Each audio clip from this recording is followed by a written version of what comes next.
He had a title, an official rank, recorded in imperial documents with a salary attached to it and a residence inside the palace walls. He wore specific colors that identified his position. He had servants of his own. By almost every external measure, he was a man of status inside one of the most powerful courts on earth. He also had no way out. That combination, rank without freedom, status without autonomy, proximity to absolute power with zero ability to exercise any of your own, produced a psychological reality that Imperial China spent centuries perfecting and almost never examining directly. The male favorites of Chinese emperors, the Nanchong, the Xiaobo, the men kept in imperial courts for the emperor's personal attention, existed in a space that the official historical record consistently refused to describe with precision. They appear in the documents obliquely, referenced in poetry, mentioned in accusations. Occasionally, when their influence became politically inconvenient, dragged into the center of the record long enough to be destroyed and then pushed back out of it. What happened inside that space, psychologically, personally, humanly, is the part nobody wrote down. This is as close as history can get to what it actually was. First, understand the structure they entered. The imperial court of ancient China was not a single, uniform institution. It evolved across dynasties, Han, Tang, Song, Ming, Qing, each with its own specific arrangements, its own tolerance for or institutionalization of male favorites. But across all of them, a consistent pattern appears in the historical record, consistent enough that later Chinese historians coined a specific term for it: duanshu, the cut sleeve.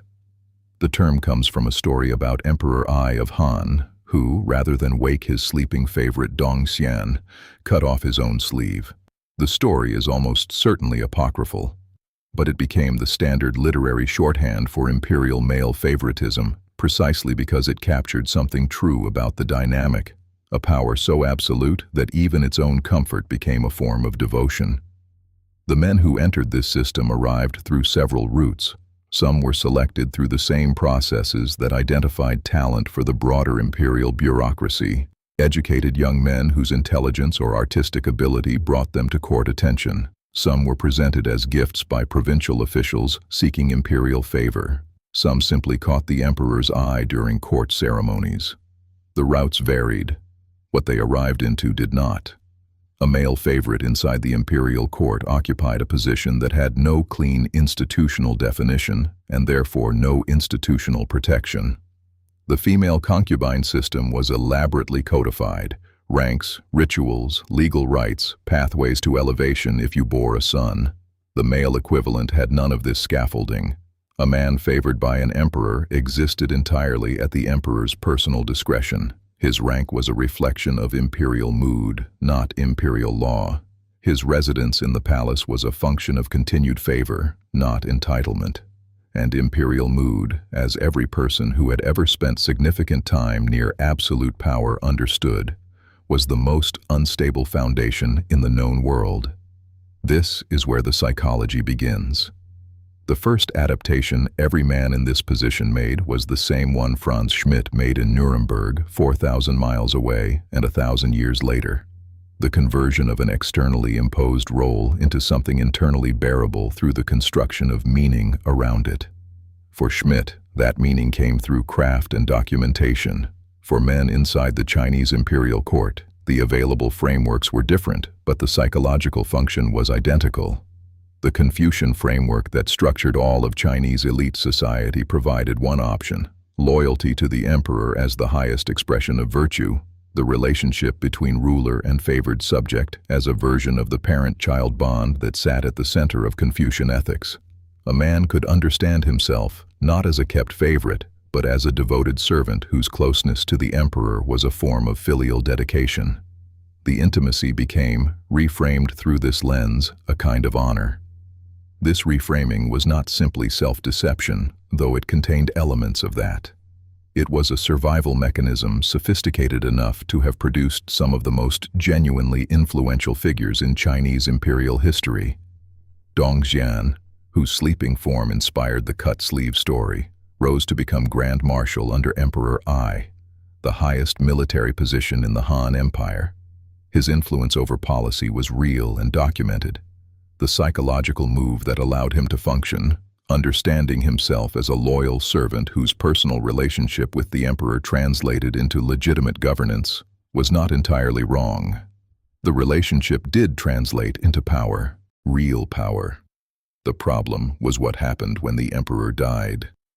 This is the darkest corner of this history, and it requires sitting with directly.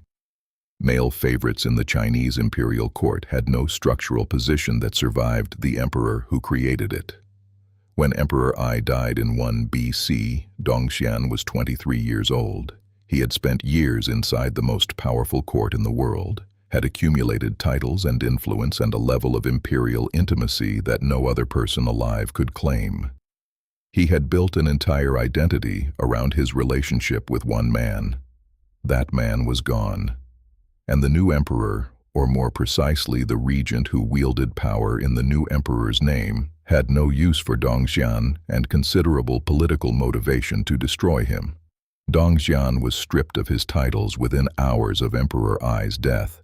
He and his wife died the same day, officially by suicide, which in the context of imperial Chinese politics meant they understood what was coming and chose the form of their own ending. He was 23.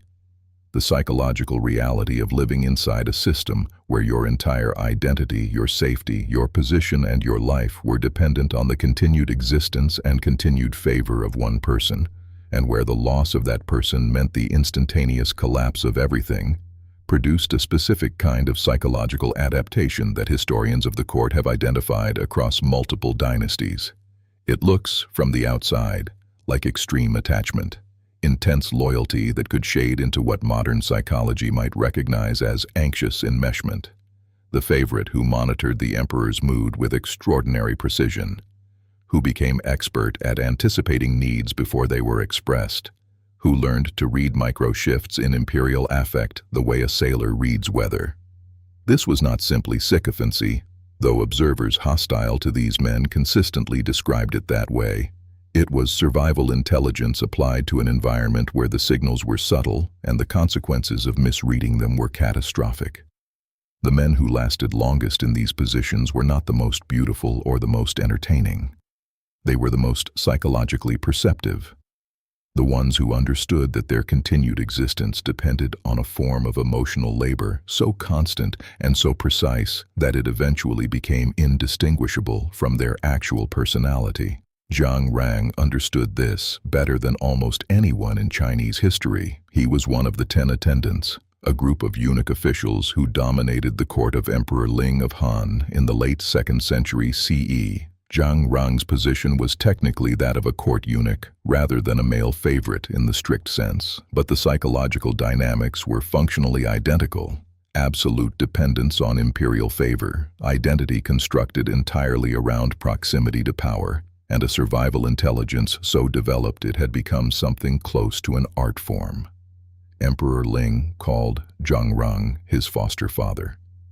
That phrase, recorded in the historical sources with a mixture of contempt by the Confucian historians who preserved it, tells you everything about the psychological territory these relationships occupied. The emperor, surrounded by people whose approach to him was mediated by protocol and hierarchy and the vast formal machinery of the Chinese state, found in Zhang Rang something that the formal machinery couldn't provide: genuine intimacy, consistent presence, attention that wasn't filtered through official channels. Zhang Rang understood that this was what he was providing and calibrated everything around sustaining it. He managed the emperor's daily environment with meticulous care, controlling who had access, what information reached the imperial ear, how that information was framed. This was, from one angle, manipulation in service of self-preservation. From another angle, it was the work of a man who had correctly identified what his position actually required and was performing it with extraordinary competence. The Confucian historians who wrote the official record despised Zhang Rang and the 10 attendants with a passion that is itself historically revealing. The Book of Later Han preserves their names primarily to condemn them: corrupt, manipulative, the cause of the Han dynasty's decline. But read carefully. The same record shows men who were genuinely skilled at the one thing their position demanded, maintaining the emperor's trust across decades of court politics that destroyed careers the way storms destroy ships. Zhang Rang survived Emperor Ling's reign in Tyre. He was not destroyed by imperial displeasure.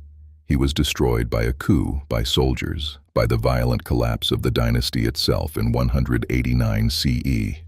He died in the Yellow River, having jumped in rather than be taken by the men who had come to kill him. The identity he had built over a lifetime, loyal servant, foster father, indispensable presence, had nowhere to go once the structure that gave it meaning was gone. This is the pattern that repeats across the history of male favorites in imperial China. Not simply that they suffered when emperors died or dynasties fell, but that the psychological architecture they had constructed to survive the court left them with no self that existed independently of it. There is one more layer to this that the official record almost never addresses, and that understanding requires reading between the lines of sources that were written by people with every motivation to obscure it. The men who occupied these positions were, in most cases, aware from an early point of their court lives that their situation was precarious in ways that other forms of imperial service were not. A successful general could lose imperial favor and retire to his estates. A demoted official could return to provincial life and a scholarly reputation. A male favorite whose emperor died or whose favor ended had nothing equivalent available to him. The social framework of Confucian China, which structured every other form of identity and belonging, had no category for what he was. He could not describe his position to his family in terms that didn't require the kind of explanation that created more problems than it solved. He could not seek the companionship of other men in the same position without the political risk of appearing to form a faction. He was isolated by the very intimacy that defined him. The response to that isolation, documented in the poetry, in the letters, in the occasional first-person accounts that survived, was a form of hypervigilance that never fully turned off. Men who had spent years in the imperial court described, in the rare moments when they wrote honestly about their inner lives, a state of constant alertness that persisted even in private, even in sleep, even long after they had left the court environment. The body had learned to scan for threats so consistently that it could not stop. This is recognizable.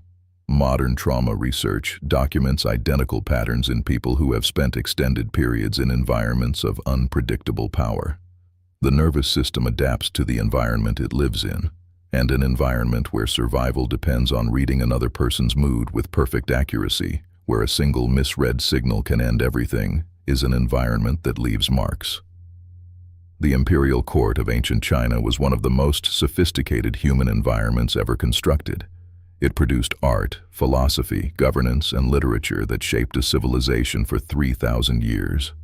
It also produced, in the men who occupied these particular positions within it, a psychology of survival so finely tuned and so completely dependent on external conditions that it left almost nothing of the original self intact. The title remained. The rank stayed in the documents. The salary was paid. The man underneath all of it had been gradually replaced by the role. That is the dark reality of male concubines in ancient China. And it is, if you look carefully at the history of power in any civilization in any era, one of the most human stories that history contains.